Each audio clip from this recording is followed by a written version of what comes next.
Hi guys, so welcome to my review of this week's Smackdown. This episode of Smackdown opened up with Damian Priest coming out and cutting the promo. This was intervened by Zelina, and we had Aleister Black coming out and blindsiding because it seems that Aleister Black and Damian Priest are now locked into this vortex where they're destined to do this until the end of time. Honestly, I don't know what the consensus is, but for me, it does feel like this feud has just been going on for an eternity, and yeah, just from a personal level, yeah, I wasn't a fan of this feud continuing, to be honest with you. I think we got, great talents in Damian Priest and Aleister Black and even Zelina. And, I just think that it was, it may be time that we kind of like moved them along to other things, but it seems that WWE have other intentions for them. So yeah, basically we had Aleister Black and Damian Priest and brawling outside. It culminated with Damian Priest being put through a table. Again, kind of like Aleister Black, kind of like coming out sort of like on top of this this little brawl. So yeah, I guess we're not done. Yeah, like what I was gonna say, I'm just yeah. Personally, I'm a bit tired of this kind of like feud dragging out. I want to see them in other things, but yeah, it is what it is. So yeah, we moved on then to the Kabuki Warriors. Having a match against having a non-title match, I should point out, against Lash Legend and Nia Jax, and a good thing for the Kabuki Warriors there, because we had Lash Legend and Nia Jax picking up a win.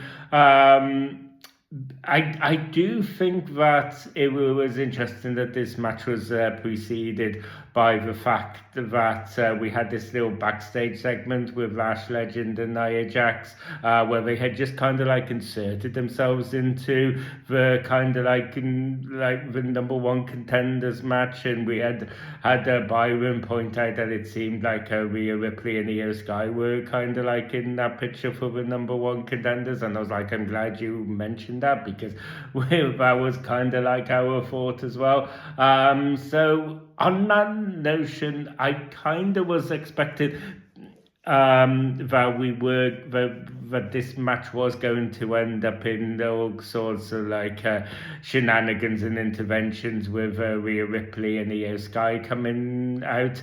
But yeah, that happened, but that didn't happen. We did end up getting a clean win here with Nia Jax and Lash Legend picking up a win. Like I said, so on that front, though, I was quite a nice surprise, and we got this match actually to a conclusion. We then had Charlotte Flair and Alexa Bliss come out. I do kind of like feel that we are building towards a potentially maybe a triple threat or a fatal four-way with the tag teams. Maybe even with a stipulation. I'd quite like to see like a TLC stipulation between all of these tag team contenders for the belt. I think I would absolutely light a fire, and whatever whatever that match ended up being on. And I kind of hope that if they did do that, they didn't end up on the random episode of SmackDown, because I think it was kind of like PLE worthy.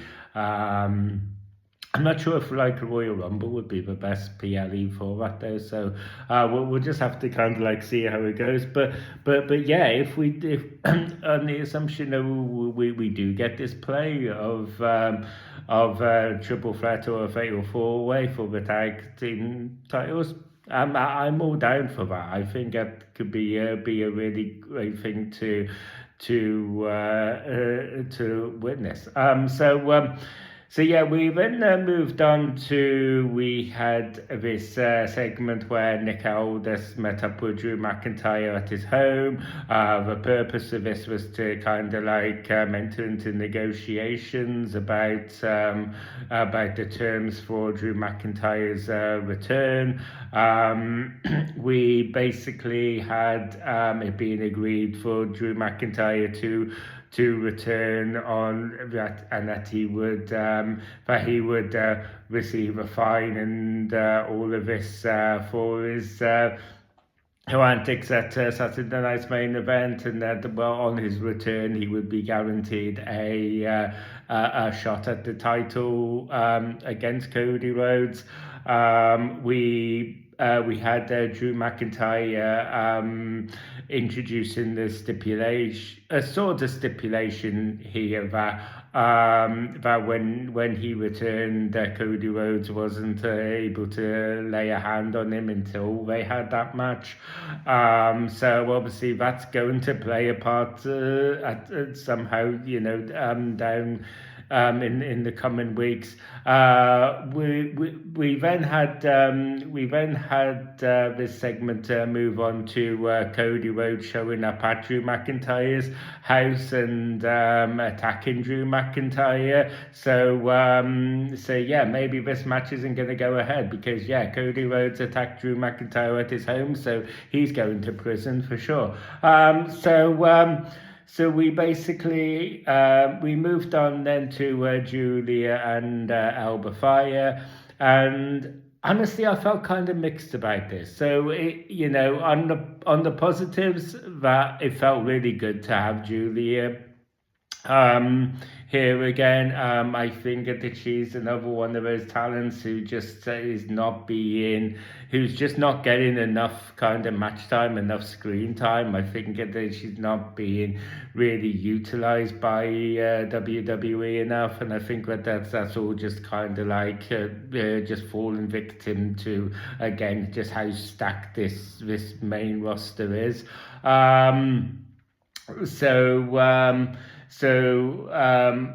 think that maybe when you look back onto Julia's time in NXT and the push that she was kind of getting through that, and you follow that through into obviously a push into the main roster, you think, maybe, I don't mean this disparagingly to Alba Fire or anything, but, I was like, could we be seeing Julia in sort of like these bigger matches? And on the plus side, as well, I don't think that this match outstayed its welcome as well. I think Julie ended up picking up a win quite quickly and convincingly here. It was everything that it needed to be in that sense. We had Julia picking up a win, and it got him some much needed screen time and match time as well. So we then moved on to Cody Rhodes showing up and cutting this promo, which was obviously a continuation from the backstage segment we had got. We had basically Nick Aldis coming out and relaying the stipulation. We had Cody Rhodes getting quite heated and being kind of turning around to Nick Aldis and being like, do you know who you're talking to?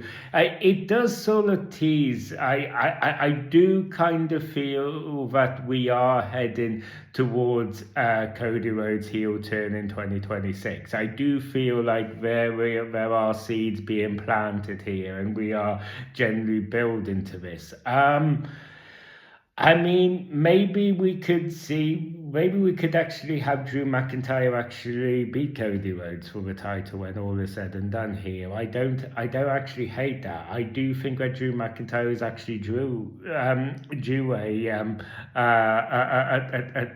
title run here, and I think that maybe we could. Uh, WWE could use that to kind of, be another stepping stone into this notion of Cody Rhodes getting a bit of an edge and moving towards this kind of like heel turn. It seems kind of like unfathomable because Cody Rhodes is kind of like the face of a company. He's still kind of portrayed as this kind of like white knight, despite the fact that he's done his like home invasion type thing, which is such a heelish move. But I do kind of like feel that we are gonna see a heel Cody Rhodes in 2026. We then moved on to a tag team match between DIY against Healer Dragunov and Carmelo Hayes.